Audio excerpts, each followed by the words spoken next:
जितने आस्था चैनल पर कथा सुन रहे हो, जितने फेसबुक और यूट्यूब पर सुन रहे हो, बहुत सावधानी से सुनना।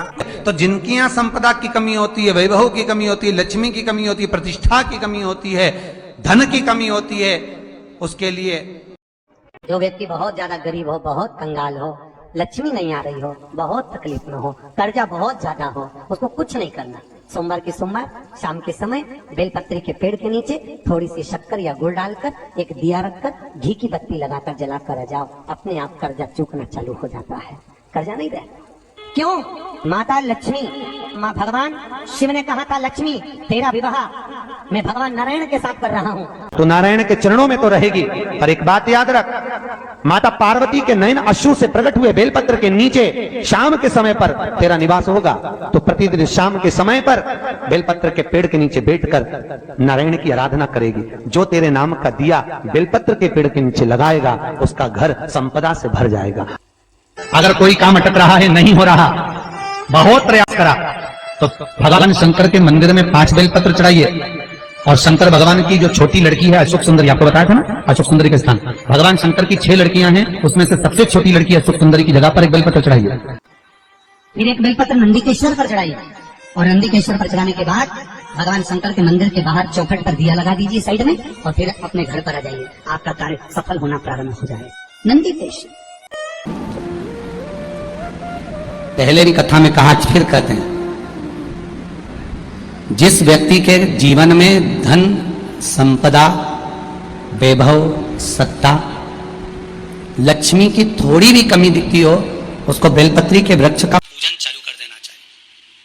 जाओ सोमवार के दिन बेलपत्र वृक्ष के नीचे जल चढ़ाकर, जल का सिंचन कर कर, उसी बेलपत्र के नीचे शाम के समय पर संध्या काल में, प्रदोष काल में भगवान देवाधिदेव महादेव गौरी शंकर का स्मरण करो। बेलपत्र की जड़ की और बेलपत्र की तना की और बेलपत्र के वृक्ष की और तुम्हारा मुख हो। कोई आसन नहीं, कोई आसन नहीं, केवल बेलपत्र के वृक्ष की और तुम्हारा मुख हो।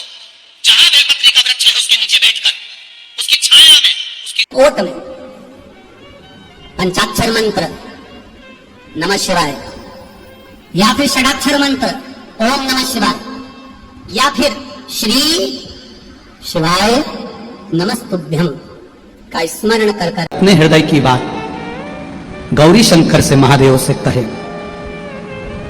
शिव महापुराण की कथा कहती है, 7 दिनों में एक दिन सोमवार का ऐसा होता है जिस दिन 33 कोटि देवी देवता बेलपत्री के वृक्ष के नीचे बैठकर भगवान शंकर और पार्वती का स्मरण करते हैं, और शिव पार्वती उनकी झोलियां खुशियों से भरते हैं। देवता भी जिनका भजन कर रहे हैं वो बेलपत्री के वृक्ष के नीचे। लक्ष्मी, मां लक्ष्मी भी बेलपत्र के वृक्ष के नीचे निरंतर विराजमान होती है।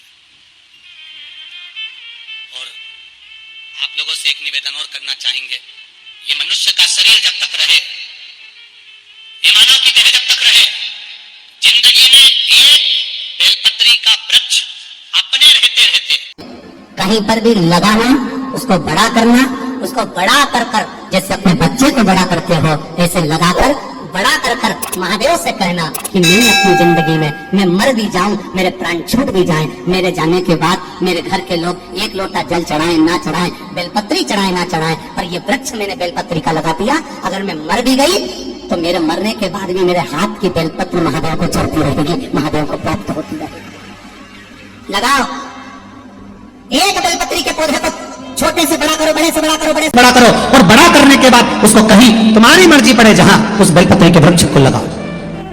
पूरी दुनिया में केवल एक बेलपत्र का वृक्ष कैसा होता है जिस वृक्ष के नीचे माता लक्ष्मी शाम के समय पर बुआरी लगाने के लिए जाती है, झाड़ू लगा, बेलपत्री के पेड़, बेलपत्र का वृक्ष।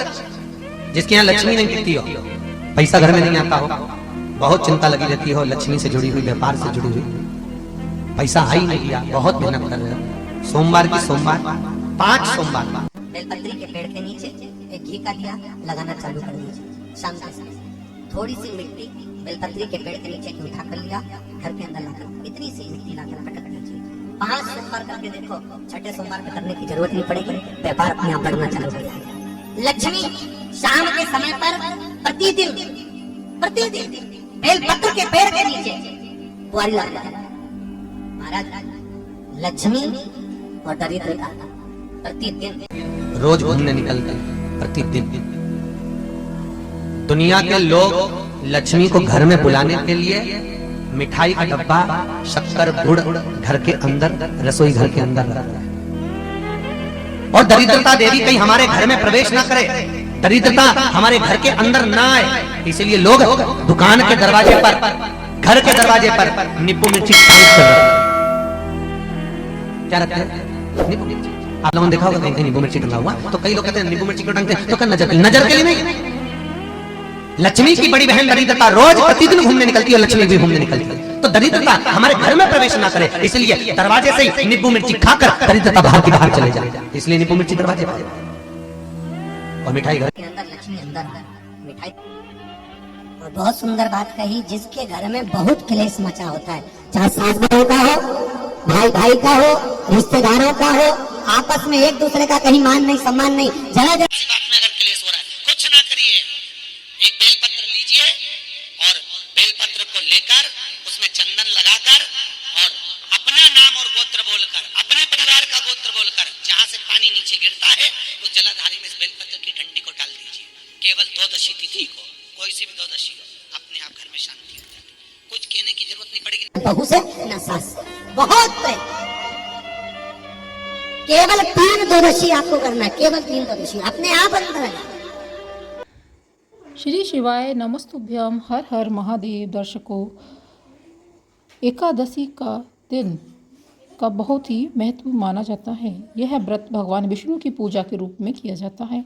इसे धार्मिक और आध्यात्मिक महत्व के साथ मनाया जाता है। एकादशी व्रत से न केवल आध्यात्मिक लाभ होता है, बल्कि इससे आर्थिक समस्याओं से भी छुटकारा मिलता है। पंडित प्रदीप मिश्रा ने बताया कि एकादशी का व्रत कैसे आपकी आर्थिक समस्याओं को दूर कर सकता है, आपको आर्थिक स्थिति में सुधार कैसे ला सकता है। आर्थिक समस्याओं से छुटकारा पाने के लिए एकादशी के दिन भगवान शिव को मसूर की दाल चढ़ाएं। शिव पुराण कथा के अनुसार एकादशी यानी 11 के दिन आपको अपने ईश्वर की पूजा करनी चाहिए।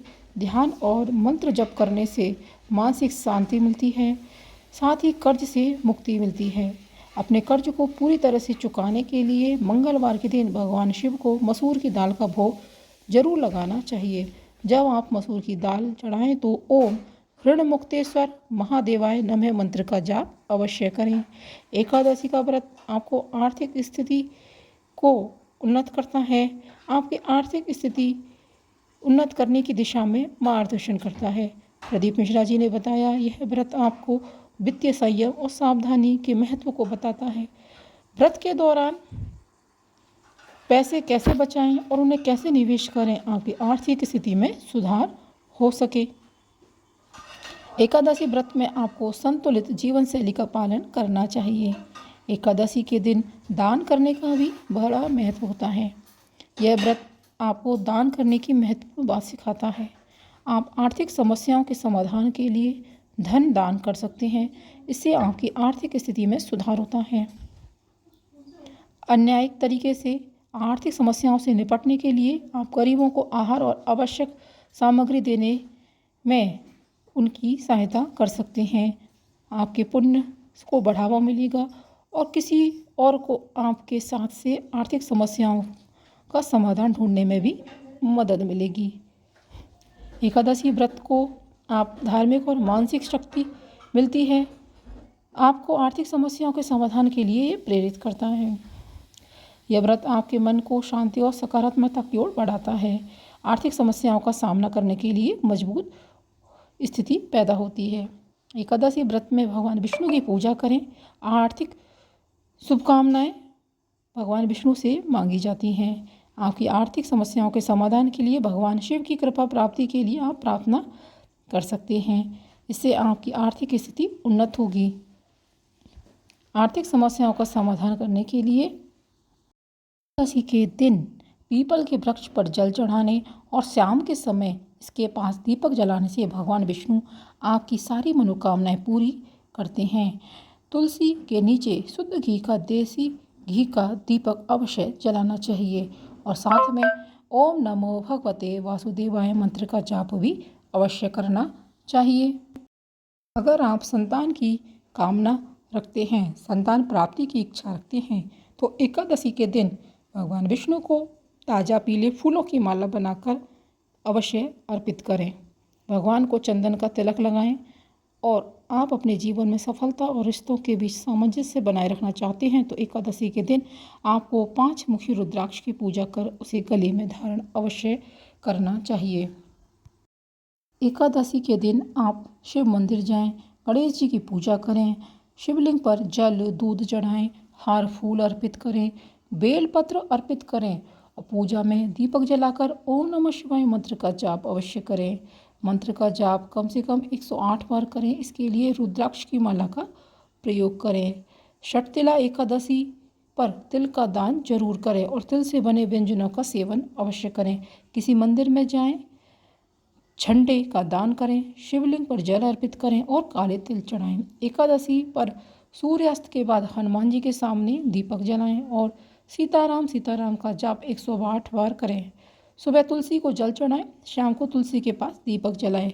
विष्णु जी के साथ ही महालक्ष्मी की पूजा करेंगे तो यह बहुत ही आपके लिए शुभ रहेगा। दर्शकों, आपको यह जानकारी पसंद आई है तो इस वीडियो को ज़्यादा से ज़्यादा शेयर कीजिएगा, लाइक कीजिएगा और कमेंट बॉक्स में हर हर महादेव अवश्य लिखिएगा। अगर चैनल पर पहली बार आए हैं तो चैनल को सब्सक्राइब करना ना भूलिएगा। मिलते हैं अगले वीडियो में। धन्यवाद।